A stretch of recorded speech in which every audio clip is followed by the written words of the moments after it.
का मतलब ये हुआ कि प्रतिवादी तो उपेक्षावान था ही, लेकिन वादी भी उपेक्षा बरता। अर्थात योगदायी उपेक्षा एक स्पेसिफिक डिफेंस है, एक विशिष्ट बचाव है। और सिविल मामलों में यह जो बचाव लिया जाता है ये केवल और केवल उपेक्षा या नेग्लिजेंस के अपकृत्य में लिया जाता है। यानी सभी अपकृत्यों में ये बचाव के रूप में मान्य नहीं है, यह केवल आपका उपेक्षा के अपकृत्य में ही बचाव के रूप में मान्य है। अतः ये कई बार निहारिये में आ चुका है में योगदायी उपेक्षा कैसा बचाव है, सामान्य है, विशिष्ट है। तो आपका जवाब रहेगा यह एक विशिष्ट बचाव है, स्पेसिफिक डिफेंस है। स्पेसिफिक मतलब किसमें केवल लिया जाएगा, तो यह जो बचाव लिया जाएगा यह केवल और केवल उपेक्षा के अपकृत्य में लिया जाएगा। अगला क्वेश्चन सिविल मामलों में बनता है, ये आंशिक बचाव है कि पूर्ण बचाव। आंशिक बचाव है, आंशिक माने अर्ध बचाव है। और जितनी गलती वादी की होती है मुआवजे की रकम में से उतनी रकम कम कर दी जाती है। एक सिविल मामलों में आपका उदाहरण देखा जाए। सिविल मामलों में योगदायी उपेक्षा का जो उदाहरण बनता है वह आपका बनता है, कह सकते हैं कि बेलुजम बीबी का केस। बेलुजम बीबी का केस बनता है। बेलुजम बीबी के बाद में एक व्यक्ति बस के ऊपर चढ़कर सवारी कर रहा था। तत्पश्चात उसका सिर एक पेड़ से टकरा गया, वह नीचे गिर गया और उसकी मृत्यु हो गई। तत्पश्चात उसकी पत्नी ने मुआवजे की मांग के लिए मुकदमा दायर किया और न्यायालय ने आपका उसके पति को भी 50% का दोषी माना और 50% का दोषी मानते हुए मुआवजे की रकम को 50% कम कर दी। अब ये आता है, ये तो सिविल में हमने बताया। अब कंट्रीब्यूटरी नेग्लिजेंस का आपराधिक मामलों में क्या रोल है? तो आपराधिक मामलों में योगदायी उपेक्षा कोई बचाव नहीं। और इस बात का उल्लेख आपका सर्वप्रथम R versus Sweden and Asberg के वाद में किया गया। केस याद रखिएगा, R versus Sweden and Asberg, यानी कि R versus Sweden and Asberg. R versus Sweden and Asberg. Asberg के बाद में जस्टिस पोलक ने यह स्पष्ट बता दिया कि कंट्रीब्यूटरी नेग्लिजेंस या योगदायी उपेक्षा आपराधिक मामलों में कोई बचाव नहीं। भारत में भी इस नियम को अपनाया गया और कुल्लू स्वामी का केस है। कुल्लू स्वामी वर्सेस राज्य का केस है। कुल्लू स्वामी, भारत में कुल्लू स्वामी का केस है। कुल्लू स्वामी वर्सेस स्टेट के बाद में ये बता दिया गया कि भारत में भी योगदायी उपेक्षा बचाव नहीं है, कोई बचाव नहीं है आपराधिक मामलों में। इस प्रकार दुर्घटना या दुर्भाग्य का जो मामला था समाप्त हुआ। अब आइए आपका 81 चला है। सेक्शन 81 से भी काफी क्वेश्चन बनता है और आपका कह सकते हैं कि सेक्शन जो 81 है ये अनिवार्यता या नेसेसिटी या आवश्यकता को प्रतिरक्षा के रूप में मान्यता प्रदान करता है।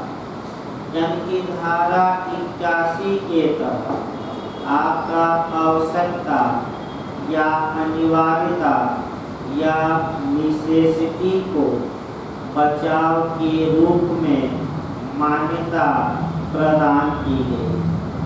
आइए इसको थोड़ा सिविल मामलों से जोड़ लिया जाए। जहाँ तक अपकृत विध की बात है, अपकृत विध में भी नेसेसिटी या आवश्यकता या अनिवार्यता को बचाव के रूप में मान्यता प्रदान की गई है। यानी कि अपकृत में भी ये बचाव है, प्रतिवादी इस बात का बचाव ले सकता है कि जो कार्य मैंने किया वह आवश्यकतावश किया, अगर यह कार्य मैं नहीं करता तो इससे बड़ा नुकसान हो सकता है, अर्थात बड़ा हानि रोकने के लिए, बड़ा नुकसान रोकने के लिए मैंने छोटा नुकसान किया है, छोटा नुकसान किया है। अर्थात इसका मतलब ये हुआ, पहले सामान्य बातें देखिए तब आपका बैरक बता जाएगा। इसका मतलब ये हुआ कि जब कभी किसी व्यक्ति को दो बुराइयों में से एक का चयन करना ही हो, यानी कि चयन का सिद्धांत भी आप कह सकते हैं, और सर हेनरी मेन ये स्पष्ट बताते हैं कि जब व्यक्ति के सामने या व्यक्ति के समक्ष दो बुराइयों में से, दो गलतियों में से एक गलती या एक बुराई का चयन करना अनिवार्य हो, आवश्यक हो, तो व्यक्ति ऐसी बुराई का चयन करे जिससे नुकसान कम हो। तो ऐसी दशा में कानून उस नुकसान को नुकसान नहीं मानता और ऐसे व्यक्ति के कार्य को क्षम्य बनाता। इसे निस्तारण का सिद्धांत कहते हैं। निस्तारण का सिद्धांत कहते हैं। निस्तारण का सिद्धांत का मतलब ये हुआ कि यह धारा बुराई को माफ करती है, लेकिन इसलिए माफ करती है कि इस बुराई का परिणाम अच्छा हो सके। यानी कि आपका बुराई इसलिए माफ की जाती है ताकि उस बुराई का परिणाम अच्छा हो सके। इस पर जो लीडिंग केस है, जो लगातार बनता है, पहले उस केस को देखते हैं हम, तब अन्य चीजें आपका बताई जाए। देखिए केस महत्वपूर्ण है और इस केस को आपको समझना पड़ता है। ये केस काफी महत्वपूर्ण है। आइए देखा जाए। R versus Dudley and Stephen. R versus Dudley and Stephen, ये आपका केस अच्छे से तैयार करना है। कई बार क्वेश्चन आ चुका है।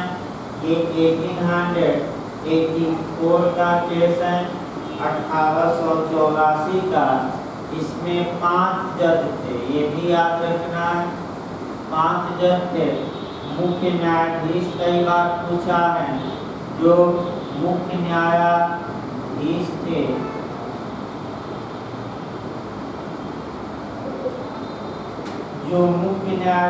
थे, जस्टिस कोलरिज थे। कोलरिज इनका कोटेशन भी आ चुका है, हम बताएंगे। जस्टिस कोलरिज थे। इस केस का जो उपनाम है ये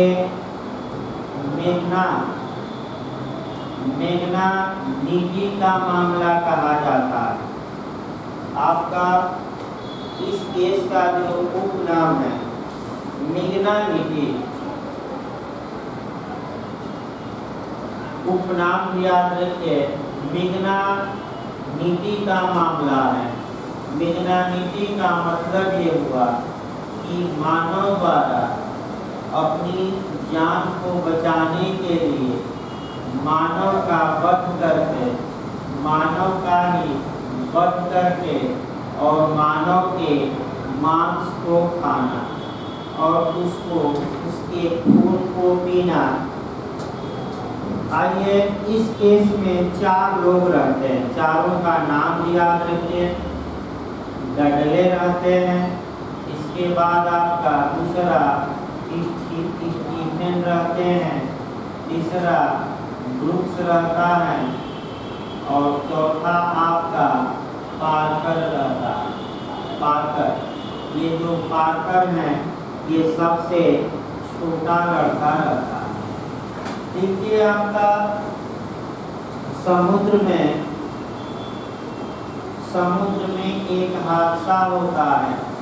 जिस प्रकार टाइटैनिक जहाज जैसे हादसा हुआ था, फिल्म भी बन चुकी है अब। जिस प्रकार टाइटैनिक जहाज में हादसा हुआ था, उसी प्रकार आपका एक खुले समुद्र में एक हादसा होता है और एक बड़ा जहाज आपका डूब जाता है। तो बड़े जहाज पर छोटी छोटी नौकाएं रहती हैं, कुछ पानी भी रखा जाता है, नौकाएं रहती हैं ताकि जब जहाज डूबने लगे तो उन नौकाओं और टीम भी रखा जाता है ताकि टीम के सहारे लोग जिंदा रहे, समुद्र में इनको फेंक दिया है। तो टाइटैनिक जैसे एक हादसा होता है और हादसे में 4 लोग यानी कि डडले, स्टीफन, ब्रूक्स और पार्कर, ये 4 लोग एक छोटी नौका पर सवार हो जाते हैं और 18 दिन तक यानी कि 18 डेज तक ये एक छोटा कछुआ और चमड़े की थैली में थोड़ा पानी था, कछुआ खाकर और पानी पीकर जिंदा है। आपका जो कह सकते हैं कि 18 दिन, जब 18 दिन हो गया तो 18वें दिन आपका डडले और स्टीफन ने ब्रूक्स से कहा कि जो ये छोटा लड़का है इसी को हम लोग मारें और इसका मांस खा के और इसका खून पीकर जिंदा रहे। लेकिन ब्रूक्स ने आपका इस बात से सहमत नहीं जताई, यानी कि ब्रूक्स ने पार्कर की हत्या करने से इनकार कर दिया। 2 दिन और देखा गया और 20वें दिन यानी कि जब 20 हो गया, 20वें दिन डडले और स्टीफन ने बच्चे की हत्या कर दी और हत्या करके उसका मांस खाया और खून पिया। इसके बाद 4 दिन बाद ये आपका फौजी दल द्वारा बचा लिए गए। जब बचा लिए गए तो डडले और स्टीफन पर पार्कर का मर्डर करने का मुकदमा चला। डडले स्टीफन पर चला। डडले और स्टीफन तर्क देखिए क्या ले रहे थे कि हजूर आवश्यकता या अनिवार्यता ऐसी आ गई थी कि एक साथी को मार कर खाया जाए, क्योंकि अगर एक साथी को मार कर हम लोग नहीं खाते तो हम चारों मर जाते। अतः हमने बड़ी हानि रोकने के लिए छोटी हानिकारी। तत्पश्चात दूसरा तर्क आपका इन्होंने ये तर्क दिया और आवश्यकता के बचाव को लिया, लेकिन 5 जजों की पीठ ने सर्वसम्मत से यह फैसला दिया कि ऐसी कोई आवश्यकता नहीं आन पड़ी थी और जस्टिस कोलरिज ने, जो इस केस में मुख्य न्यायाधीश थे, उन्होंने एक वाक्य कहा और वही वाक्य बार-बार कंपटीशन में पूछ रहा। देखिए वाक्य क्या कहा। सामान्यतः अपने जीवन को बचाना एक कर्तव्य है, लेकिन दूसरे के जीवन को बचाने के लिए इसको बलिवेदी पर चढ़ा देना परम कर्तव्य है। यानी कि अपने जीवन को आप बचाइए, ये आपका कर्तव्य है, लेकिन इसको दूसरे का जीवन बचाने के लिए बलिवेदी पर चढ़ा दिया जाए तो ये परम कर्तव्य है। युद्ध हजारों ऐसे उदाहरणों से भरा पड़ा है जहाँ सैनिक आपका स्त्रियों और बच्चों की रक्षा करते हैं, खुद मर जाते हैं, शहीद हो जाते हैं, लेकिन स्त्रियों और बच्चों की रक्षा करते हैं। फिर न्यायालय ने ये कहा कि भाई आप लोग वयस्क थे, आप लोगों का जीवन कम बचा था और वह बालक था, अभी लंबा समय तक जीता, तो आप लोग अपना मांस और खून बालक को दे देते और आपने बालक का ही मांस खा लिया, खून पी लिया, अतः आपको आवश्यकता क्या कोई बचाव नहीं दिया जाएगा। और हत्या के लिए न्यायालय ने डडले और स्टीफन को दंडित किया। यानी कि ये जो आपका केस है ये लीडिंग केस है। केस का नाम भी याद रखना है अच्छे से, और आपका ये लीडिंग केस है। तत्पश्चात आपका 2-3 उदाहरण और देखिए, यानी कि 2-3 उदाहरण और आपका देखा जाता है, तब हम डायरेक्ट शुरू करेंगे। और आपका उदाहरण देखिए 2-3, जिसमें आवश्यकता को बचाव के रूप में मान्यता दी जाए। देखिए पहला उदाहरण मैं जो बता रहा हूँ वह आपका आग वाला बता रहा हूँ, और दूसरा उदाहरण आपका वर्तमान में चल रहे संकट पर बताया जाए, और तीसरा उदाहरण आपका कोर्ट का बताया, कोर्ट का। देखिए एक आग पर बताया जाए, एक मोहल्ले में आग लग जाती है और लाइन से घर जलना शुरू हो जाते हैं। तत्पश्चात कुछ लोग आते हैं और बीच का 1 या 2 मकान गिरा देते हैं ताकि आग पूरे मोहल्ले में न फैले। ऐसी दशा में आवश्यकता का बचाव इन्हें मिलेगा, क्योंकि पूरे मोहल्ले को आग से बचाने के लिए इन्होंने केवल और केवल 1 या 2 घर ही जलाए। दूसरा आपका संकट काल देख लिया जाए। देख ही रहे आप लोग कि वर्तमान समय में भारत सबसे ज़्यादा इस संकट से जूझ रहा है, और अचानक बिना चोरी चुपके ये जो वायरस है नए रूप में आ गया है और घातक भी है ज़्यादा। और लोग सरकार को खूब कोस रहे हैं, लेकिन ये भी याद रखिए कि सरकार की भी एक सीमा होती है। अगर आप सब कुछ सरकार पर ही छोड़ दीजिए तो कुछ नहीं होने वाला है, कुछ आपको भी करना पड़ेगा। ये सरकार से ज़्यादा आशा करना बेईमानी है। सरकार के भी संसाधन अथाह नहीं है, लेकिन वही है कि अब पता है क्या हो, जब चिड़िया चुग गई खेत, यानी कि जब समय मिला था तो आपका इंफ्रास्ट्रक्चर तैयार कर लेना चाहिए था। लेकिन एक और भी बात है कि कोई पूर्वानुमान भी नहीं लगा सकता था कि ऐसा वायरस फिर से इतना तेजी से आपका विकराल रूप धारण करे।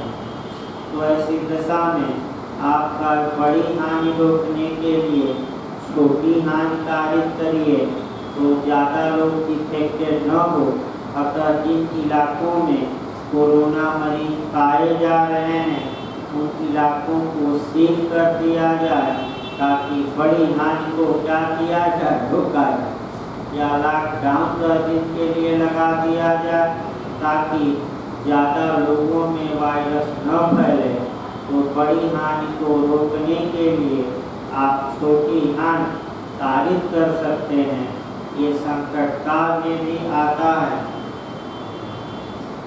यानी कि देखिए आपका दूसरा संकट काल का उदाहरण बताया गया और तीसरा उदाहरण आपका पोत का देखा जाता है। ये मेरठ में भी दिया गया।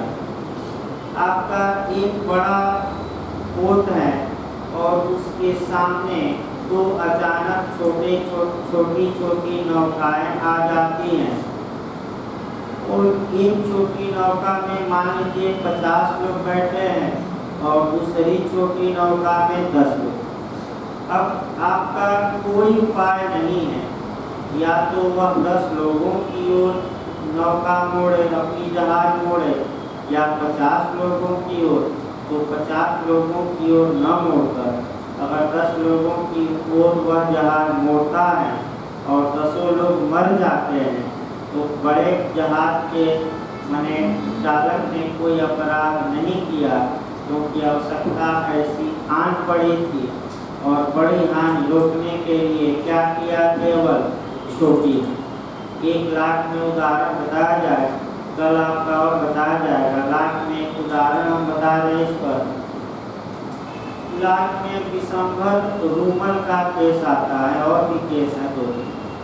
इस केस में एक लड़के ने दूसरी जात के लड़की से छेड़खानी की थी और जिस लड़की के जाति वाले लड़के का घर घेर लिए थे, याद हम इनको निपटा देंगे। तो लड़के के जाति वालों ने लड़के के सिर को मुड़वाया, उसके चेहरे पर काली पोती और गधे पर बैठाकर पूरे गांव में घुमाया। तत्पश्चात बाद में लड़के ने मुकदमा किया तो लोग ये बचाव लिए कि बड़ी हानि रोकने के लिए हमने छोटी हानि की, यानी कि हमने तो केवल इसका काला मुंह करके गधे पर बैठाकर घुमाया। अगर लड़की के जाति वाले पा जाते तो इसकी हत्या कर देते। अतः बड़ी हानि रोकने के लिए हमने केवल ऐसी हानि की, छोटी। तो बचाव अभियुक्तों को दिया गया और ये माना गया कि भाई अनिवार्यता आवश्यकता ऐसी आन पड़ी। अभी आपका बचा भी है इसमें, क्योंकि ईंटें लकड़ी का पटरे का उदाहरण देना है, आवश्यक तत्व निकालना है, मैक्सिम इस पर पूछी जाती है। तो कल के लेक्चर में 81 और